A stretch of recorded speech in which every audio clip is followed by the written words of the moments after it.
Iran vs. Israel crossed swords, the deadliest war of 2025, shocking attacks, nuclear sites targeted and global chaos. A heartfelt and inspiring short story. The sirens screamed louder than the thunder. In a small hospital room in Tel Aviv, 13-year-old Daniel Cohen held his breath as the walls trembled again. He pressed his palms against his ears and looked toward his mother, Miriam, lying pale and weak on the hospital bed. Her breathing was shallow, tubes feeding life into her fragile body. Stage 4 leukemia. The kind of battle that had no flags, no enemies, and no victory, only time. And now, war outside these walls was stealing even that. Across the border, in a crumbling clinic in the outskirts of Isfahan, Iran, 17-year-old Layla Moradi wrapped a blood-stained bandage around a soldier's chest. She hadn't slept in days. The clinic was short on everything: morphine, antiseptics, even clean water. Her brother Ali had died just 2 nights ago in a missile strike, and she hadn't even had time to cry. She just kept treating the wounded, because if she stopped, she'd fall apart. The world had gone mad. In early 2025, diplomacy collapsed under the weight of decades of mistrust. A disputed drone strike, a targeted assassination, a viral leak, no one knew anymore which came first.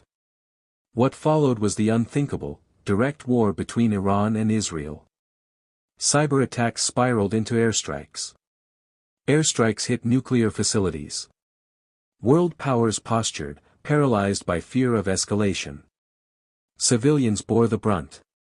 Families vanished in smoke. Cities turned into ghosts. Chaos didn't knock at the door, it ripped it off the hinges. In Washington, D.C., across oceans of ash and headlines, retired journalist Alan Whitaker stared at his television, his coffee untouched, his jaw clenched. He'd spent 30 years reporting from war zones. He had interviewed soldiers and mothers, rebels and orphans, and he had come to believe one truth above all: there are no winners in war, only survivors. He picked up the phone and called his old producer. "Set up a channel. I'm going back in." A week later, Alan stood on the Israeli side of the border, microphone in hand, camera rolling. But this time, he didn't report from bunkers or behind bulletproof glass. He walked through the rubble, talking to ordinary people. A baker who refused to close her shop so neighbors could still have bread. A violinist playing in the metro tunnel for children hiding underground.